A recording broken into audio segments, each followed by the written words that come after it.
네, 반갑습니다. 마르스 김동석의 리얼 주식입니다. 오늘 마르스 김동석의 리얼 주식은 2차 전지 세계 1위 이기업 무식하게 사모으세요. 4개 호재가 겹쳤습니다. 2차 전지 세계 1위 기업 오늘 알려드리면서 어떤 호재가 겹쳤는지 알려드리니까 영상 끝까지 꼭 시청하시길 바라겠습니다. 그 이전에 저희 마르스 김동석의 리얼 주식 유튜브가 여러분들의 사랑으로 빠르게 성장하고 있습니다. 감사한 마음에 최근에 이슈가 되고 있는 비만 치료제 제약바이오 HBM EUV까지 시장 전망 관련주 자료집 무료로 나눠드리니까 이 자료집 받고 싶다 하시면 영상 끝까지 시청하시고 우리 유튜브 구독, 영상 좋아요, 댓글 꼭 부탁드리겠습니다. 그럼 오늘 영상 바로 시작하겠습니다. 2차 전지 세계 1위 이기업 무식하게 사모으세요. 4개 호재가 겹쳤습니다. 일단 제일 중요한 거는 지금 시장 팩트 체크입니다. 그러니까 시장이 앞으로 어떻게 될지 단기 전망 정도는 우리가 어느 정도는 알 수 있다라는 거예요. 왜? 재무부에서 발표를 했습니다. 무슨 발표를 했냐면 미국의 QRA라고 해서 분기 자금 조달 계획을 매번 발표를 합니다. 언제? 분기가 끝나고 한 달 이내에 발표합니다. 그래서 보통 3월에 분기가 끝나니까 4월에 발표를 하고요. 6월에 끝나면 7월, 그 다음에 9월에 끝나면 10월에 발표를 하겠죠. 그래서 이번 발표는 이제 4분기와 내년 1분기 자금 조달 계획을 발표했다라고 보시면 될 것 같습니다. 그래서 보시면은 이게 2024년도 3분기 이 자금 조달 계획이고요. 그 다음에 2024년 4분기 자금 조달 계획입니다. 그러니까 원래 목표치가 이 정도였는데 이렇게 자금 조달이 됐다라는 얘기고 4분기 목표치가 요 정도라는 거고 1분기가 요 정도라는 건데 여기 뭐라 써 있죠? 예, 분기 말 TGA 잔고라고 써 있죠. 이거는 매 분기마다 발표를 하는 건데 아니 TGA 잔고가 뭘까라고 물어볼 수 있습니다. 간단하게 정리를 해드리면 TGA 잔고란 말 그대로 재무부 통장이에요. 그래서 재무부 통장의 잔고를 얼마로 맞출까 물어보는 겁니다. 그러니까 우리 통장으로 얘기하자면 내 통장의 잔고를 뭐 200만 원으로 맞출까 150만 원으로 맞출까 하는 거죠. 근데 웃긴 건 뭐냐면 아니 재무부 통장 잔고를 나는 여기가 얼마냐 8,500억 달러입니다. 8,500억 달러로 맞춰야지 라고 미리 발표를 했었고요. 지금 보면은 4분기도 내가 7천억 달러로 맞춰야지 라고 미리 발표를 하는 거예요. 내년 1분기도 8,500억 달러로 맞춰야지 라고 미리 발표를 하는 겁니다.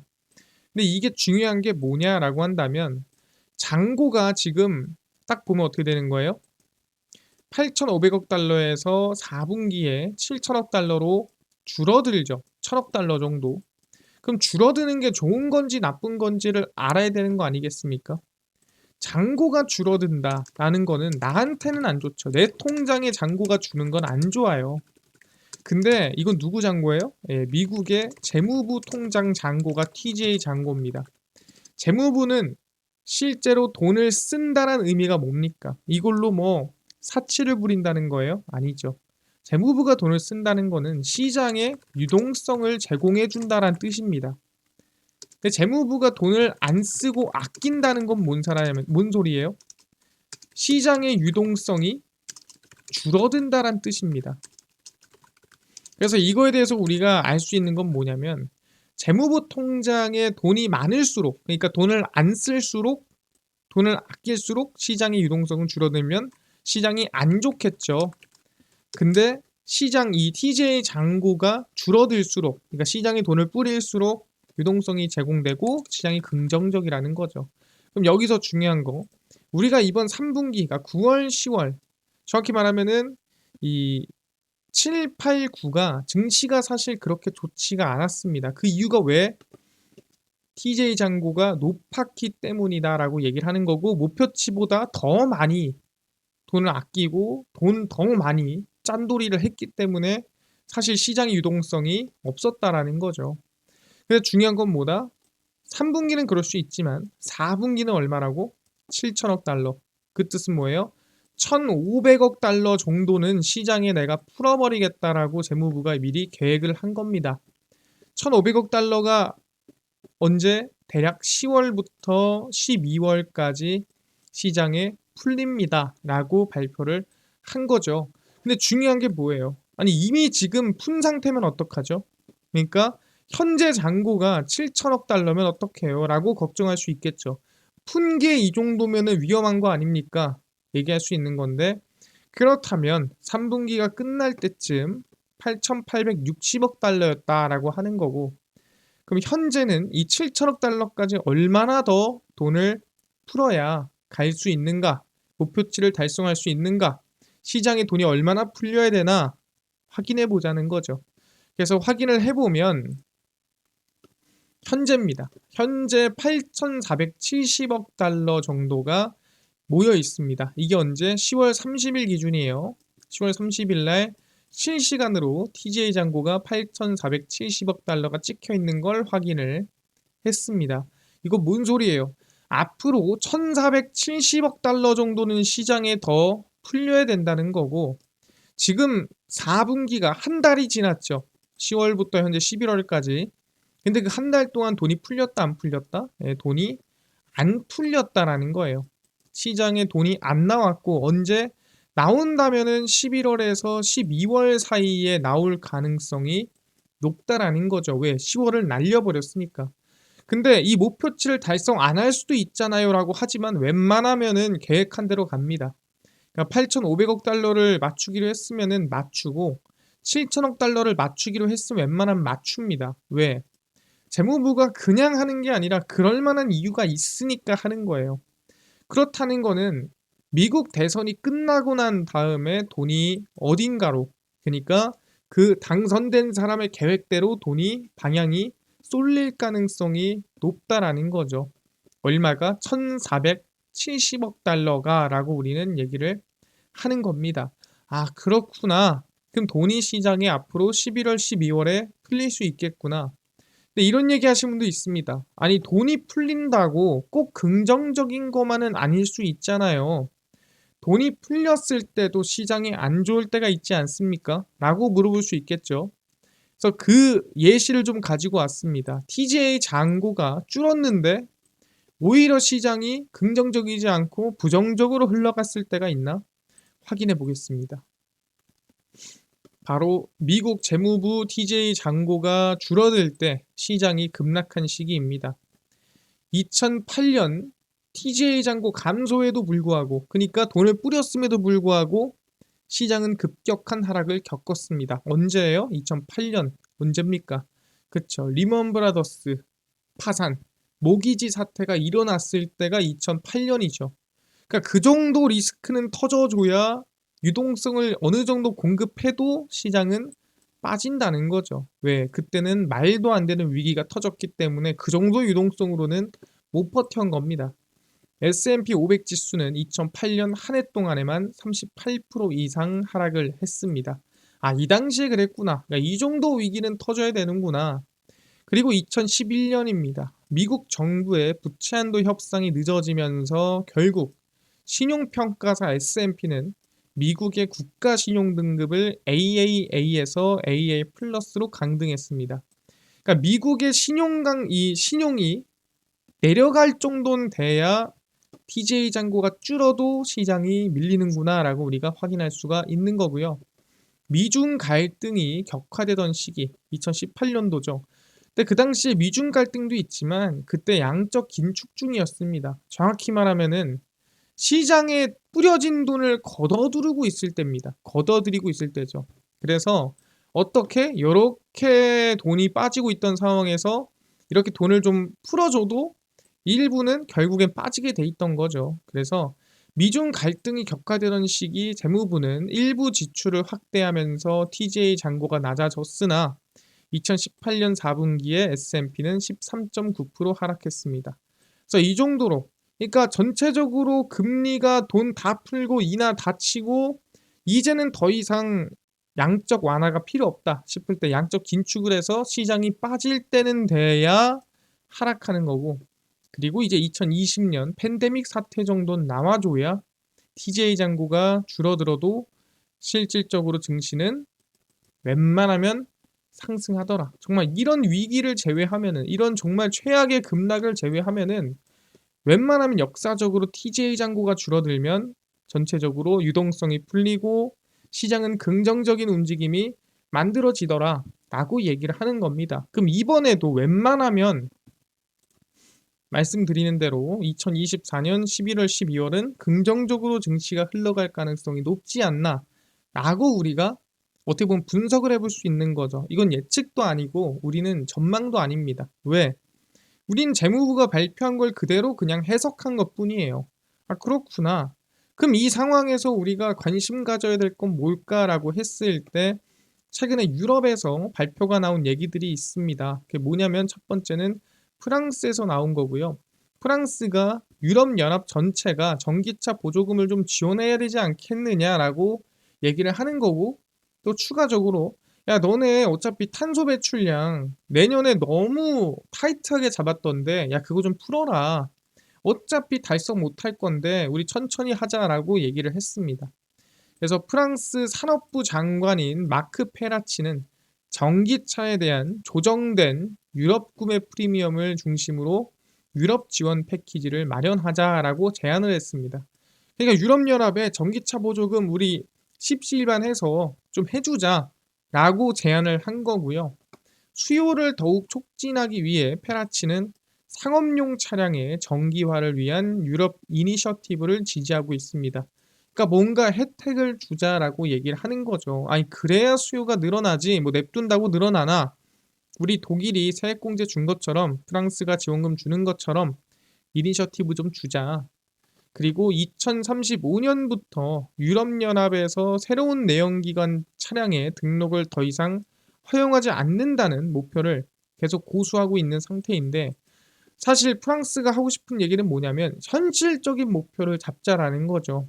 보조금 주고 수요 좀 진작해서 가는 게 맞는데, 그렇게 가도 2025년 1월부터 적용될 의무적인 EU 전역 차량 CO2 감소 목표가 너무 높다라는 거죠. 이 수요로는 사실 달성하기 힘들다. 그러니까 지원금 주면서 최선을 다하긴 할 텐데 우리 조금만 풀어주면서 가자라고 하는 겁니다. 이거는 안 하겠다는 게 아니라 현실적인 목표를 잡자라고 하는 거죠. 그래서 프랑스가 꽤나 최근 들어가지고 전기차에 대한 긍정적인 발언들, 발표들을 하고 있는 상황이라고 볼 수가 있겠다 말씀드리겠고요. 그래서 아마 유럽연합에서 지금 분위기가 계속 보조금을 조금씩 지원해주거나 조금 늘리는 방향으로, 그리고 전기차에 대한 이 저가형이 지금 출시되는 방향으로 가고 있습니다. 그래서 수요는 늘어날 가능성이 높다라는 거죠. 전에도 말씀드렸지만 캐즘이라는 것은 결국엔 단가 조정부터 시작이에요. 인프라가 형성이 됐다면 단가가 너무 올라간 이후에 어느 정도 조정이 되고 나서 항상 얘기하는 게, 원래 뭐 1억에 10대 팔던 거를 가격이 반토막 났다 치겠습니다. 그래서 5천만 원 됐죠. 그럼 매출 영업이익 다 반토막 났겠죠. 하지만 1억에 10대 팔던 거 5천만 원에 100대 팔면 되는 거거든요. 그럼 당연히 영업이익 매출은 더 늘어나겠죠. 당연한 얘기거든요. 그러다 보니까 차라리 단가가 어느 정도 조정이 되고 이제 시장이 커지는 상황이 만들어지는 게 이제 전기차 시장이라고 보시면 될 것 같습니다. 그리고 추가로 노르웨이 수도 전기 택시 발표입니다. 원래 이게 2020년 9월에 이 우리 오슬로라고 해서 노르웨이의 수도입니다. 그래서 이 요구 사항을 발표를 했습니다. 그게 뭐냐면은 이 오슬로의 전기 택시를 의무적으로 사용을 하는 건데, 이거를 이제 4년 동안 리드 타임을 거쳐 공식적으로 올해 11월 1일부터 발효가 됐습니다. 그래서 이제 노르웨이 수도에서는 이제 전기 택시만 타고 다녀야 된다라는 발표고요. 충전 시설이 부족하다는 이유로 오슬로에서 전기 택시의 의무적 사용을 2027년으로 우리 좀 3년만 좀 연기해 줘라 라고 요구를 했는데 거부했습니다. 아니다. 지금도 충분하다. 전기 택시 써라. 그래서 오슬로에서 운행하는 택시는 2024년 11월 1일 이후 내연기관에서 배출되는 것이 더 이상 없어야 한다라고 명시를 했습니다.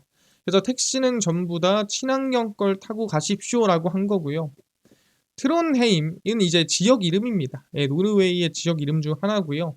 신차 택시 중 전기 자동차 비율이 97%였고 수도 오슬로에서도 90%였습니다. 그러니까 지금 대부분이 어쨌든 간에 정책대로 전기차로 바뀌고 있는 상황이다라고 볼 수가 있는 거죠. 그래서 노르웨이 수도가 전부 다 지금 이 택시가 전기차로 바뀌고 있는 상황입니다.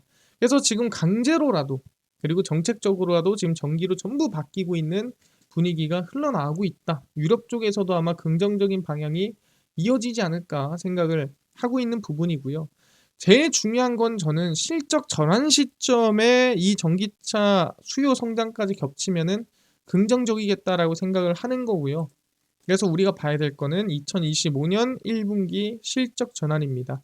대부분이 올해 이 실적 저점을 찍고 대부분이 2025년 1분기부터 실적이 전환되는 모습을 확인할 수가 있습니다. 그래서 우리가 관심 가져야 되는 부분들은 대부분 실적이 전환되는 시점에 관심을 둬야 된다라는 부분이고요. 그래서 LNF 그리고 에코프로비엠의 분기별 실적 추이 전망입니다. 이 점으로 찍혀 있는 게 영업이익률이에요. 매출액 대비해서 영업이익이 얼마 나왔냐 그 비율을 계산한 거죠. 이 회색 바가 매출액입니다. 그래서 보시면은 매출액이 2023년 1분기, 2023년 2분기, 3분기, 4분기, 2024년 1분기, 2분기, 3분기, 4분기죠. 그래서 보시면 LNF의 분기별 실적을 보면은 23년도에 고가를 유지를 하다가 24년도에 뚝 떨어집니다. 그래서 대략 2024년 3분기에 완전 최저점을 찍어버리죠. 그 이후에 2024년 4분기부터 실적 반등, 그리고 2025년 1분기 반등, 2분기, 3분기 쭉쭉 올라가는 거 볼 수 있고요. 실제로 영업이익률 같은 경우에는 가장 맥시멈을 찍는 시점이 2025년 1분기라고 볼 수가 있을 것 같습니다. 이때가 이제 최고점이다 보시면 될 것 같고, 에코프로비엠도 비슷합니다. 2023년 1분기, 2분기, 3분기, 4분기 실적이 작살이 나죠. 그리고 나서 2024년도는 완전 그냥 초주금이 됩니다. 왜 초주금이 되냐? 이 당시에 이제 만들었던 배터리에 대한 재고평가 손실을 이때 다 막고요. 그래서 영업이익부터 시작해서 매출액이 다 줄어듭니다.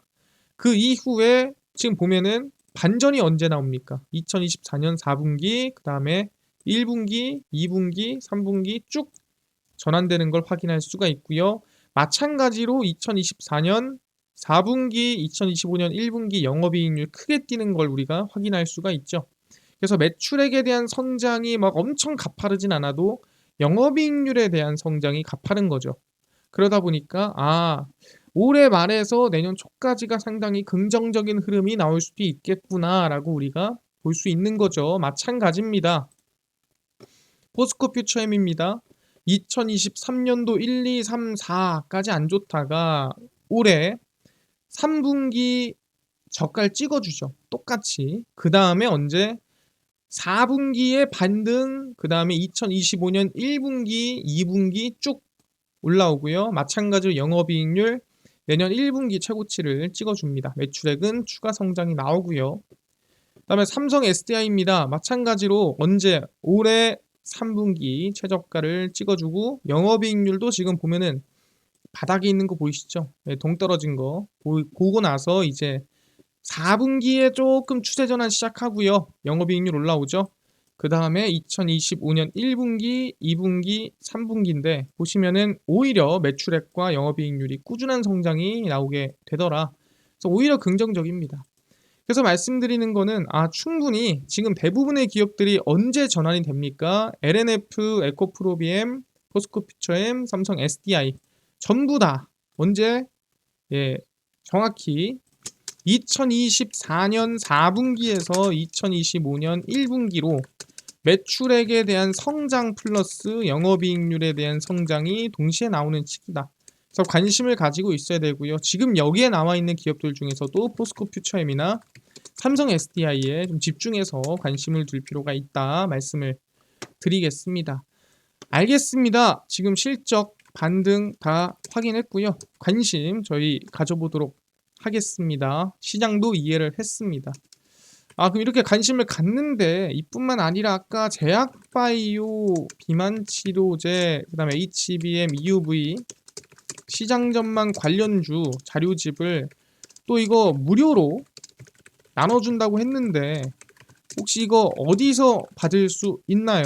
또는 당일 급등이 예상되는 단타 종목도 매일 무료로 좀 나눠주시고 장 시작 전에 급등이 예상되는 뉴스라든가 시황도 무료로 정리해 주시고 테마주라든가 매매법 강의를 무료로 좀 나눠주세요 하시는 분들이 있어서 김동석 대표가 100% 무료로 나눠드리고 있습니다. 바로 김동석의 리얼 주식 연구소라는 100% 무료 어플에서 나눠드리고 있고요. 이 어플은 내가 아이폰을 씁니다.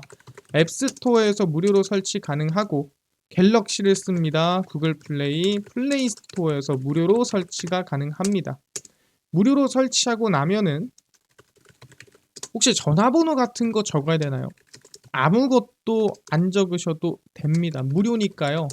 앱스토어, 구글 플레이, 플레이 스토어 들어오셔서 뭐라 검색하냐? 김동석의 리얼 주식 연구소라 검색하시면 이렇게 어플이 뜨게 됩니다. 100% 무료로 설치 가능하니까요. 꼭꼭꼭 설치하셔라 말씀을 드립니다. 그래서 무료로 설치를 하고 나면은 아까 전에 말씀을 드린 것처럼 이렇게 김동석의 리얼 주식 연구소 어플이 뜨게 됩니다. 당일 리얼 추천주가 당일 급등 예상 종목이 무료로 올라오고요. 급비 분석이 장 시작 전 시황 급비 자료가 테마주라든가 매매법 무료로 나눠드리고 있습니다. 그리고 아까 전에 얘기를 했던 혹시 제약바이오, 그 다음에 비만치료제, 시장 전망 관련주 자료집 어디서 무료로 받을 수 있나요? 리얼 추천주 누르시고요. 들어가시면은 저희가 10만 명 감사합니다 하면서 자료를 올려놨습니다. 이거 누르고 들어가시면은 맨 밑에 저희가 제약바이오, HBM, EUV, 월가들의 투자법 총정리, 온디바이스 AI, 로봇까지 모두 무료로 나눠드리고 있습니다. 믿져야 본전이에요. 무료니까요. 꼭꼭꼭 받아가시고요. 뿐만 아니라 저희 리얼 추천주에서는 10월 6일, 11월 5일, 4일, 1일 추천주도 무료로 나눠드리고 저희 급비 분석에서는 장 시작 전 시황입니다. 해외 증시부터 국내 이슈까지 무료로 정리해드리니까 장전에 다른 이슈 볼 필요가 없습니다. 급비 자료는 당일 있었던 이슈 관련주 무료로 정리해드립니다. 그래서 김동석의 리얼 주식 연구소고요. 제가 평생 100% 무료로 운영하는 어플이니까 종목 시황 테마주 강의 꼭 얻어 가셔라 말씀드리겠습니다. 뿐만 아니라 저희 마르스 김동석의 리얼 주식 유튜브 여러분들의 사랑으로 커갑니다. 우리 구독자 20만 명 향해 달려가니까요. 딴 거 안 바랍니다. 유튜브 구독, 영상 좋아요, 댓글까지 꼭 부탁드린다 말씀드리면서 오늘 영상 여기서 마치고 다음번에 더 좋은 영상으로 찾아뵙도록 하겠습니다. 감사합니다.